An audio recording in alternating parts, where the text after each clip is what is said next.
আসসালামু আলাইকুম রহমতুল্লাহি বারাকাতু। সৌদি আরবের মাদায়েন সালেহ বা আল হিজির এলাকা থেকে আপনাদের সবাইকে স্বাগতম জানাচ্ছি। আমরা প্রায় আজকে মদিনা থেকে 350 কিলোমিটার পথ পাড়ি দিয়ে মাদায়েন সালেহতে এসে পৌঁছেছি। এইখানে মূলত সামুদ জাতিগোষ্ঠীর বসবাস ছিল, যাদের হেদায়েতের জন্য আল্লাহ তাআলা সালেহ আলাইহিস সালামকে নবী করে প্রেরণ করেছিলেন। এবং সামুদ জাতির বৈশিষ্ট্য ছিল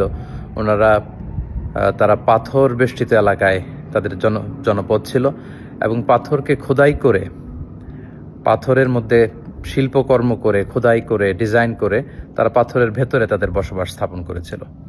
এবং সালেহ আলাইহিস সালাম যখন সামুদ জাতিগোষ্ঠীকে এক আল্লাহর দাওয়াত দেন, তখন সামুদ গোষ্ঠী নবুয়তির প্রমাণ হিসেবে সালেহ আলাইহিস সালামের কাছে একটি উট দাবি করেছিল যে আপনি যদি পাহাড়ের ভেতর থেকে একটি উট বের করে আনতে পারেন, সেই উট যদি এসে বাচ্চা প্রসব করে এবং দুধ দেয়, সেটা খাওয়ার পরে আমরা বুঝবো যে আপনি নবী। এবং তিনি দোয়া করলেন সাল্লাল্লাহু আলাইহি ওয়াসাল্লাম আল্লাহর কাছে। আল্লাহ তাআলা পাহাড় থেকে একটি 10 মাসের গর্ভধারণী উটকে তিনি বের করে আনলেন। কিন্তু সাল্লাল্লাহু আলাইহি ওয়াসাল্লামের উম্মত সামুদ জাতি এটা দেখেও তারা বিশ্বাস করলো না এবং উটটিকে হত্যা করলো কিছুদিন পরে। এবং তাদের এই ধৃষ্টতার জবাব হিসেবে, শাস্তি হিসেবে আল্লাহ তাআলা জিবরিল আলাইহিস সালামকে পাঠালেন। উনি এসে একটা সাইহা বা সাউন্ড ওয়েভ, বিশাল একটি শব্দ তরঙ্গের মধ্য দিয়ে এমন বিকট আওয়াজ করলেন, ফলে সামুদ জাতি সমূলে নির্মূল হয়ে গেল। তাদের কানের পর্দা ফেটে সব লাশ হয়ে পড়ে রইল।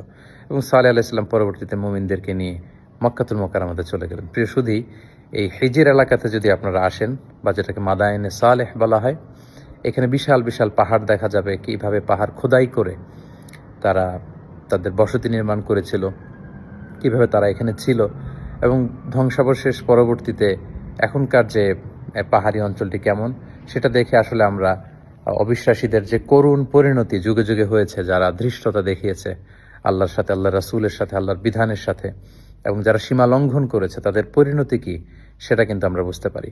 এবং তাদের এই পৃথিবী থেকে বিদায় নেয়ার পরে কেমন রয়ে গেল ইতিহাসের চিহ্ন হয়ে এই মাদায়েনে সালেহ বা হিজির এলাকাটি, সেটি পরিদর্শনের জন্য আমরা এসেছি। আল্লাহ তাআলা কোরআনে বলেছেন, ফানদুরু কাইফা কানা আকিবাতুল মুকাজ্জিবিন, তোমরা পৃথিবী ঘুরে বেড়াও এবং অবিশ্বাসীদের সাথে আল্লাহ তাআলা যারা মিথ্যা প্রতিপন্ন করেছে আল্লাহর বিধানকে, আল্লাহর আইনকে, তাদের সাথে আমি কি আচরণ করেছি সেটা তোমরা ঘুরে দেখো এবং সেখান থেকে তোমরা শিক্ষা নাও। আল্লাহ তাআলা আমাদের সবাইকে অতীতের যে জাতিগোষ্ঠীকে আল্লাহ তাআলা পাপের কারণে ধ্বংস করেছেন, তাদের এই সমস্ত ধ্বংসাবশেষ দেখে আমরা যেন শিক্ষা হাসিল করতে পারি, সেখান থেকে আমাদের নিজেদের জীবনে যেন আমরা পরিবর্তন আনতে পারি। আল্লাহ তাআলা আমাদের সবাইকে সেই ব্যাপারগুলো বোঝার এবং আমল করার তৌফিক দান করুক। সৌদি আরবের মাদায়েনে সালেহ এলাকা থেকে বিদায় নিচ্ছি। আসসালামু আলাইকুম ওয়া রাহমাতুল্লাহি ওয়া বারাকাতুহু।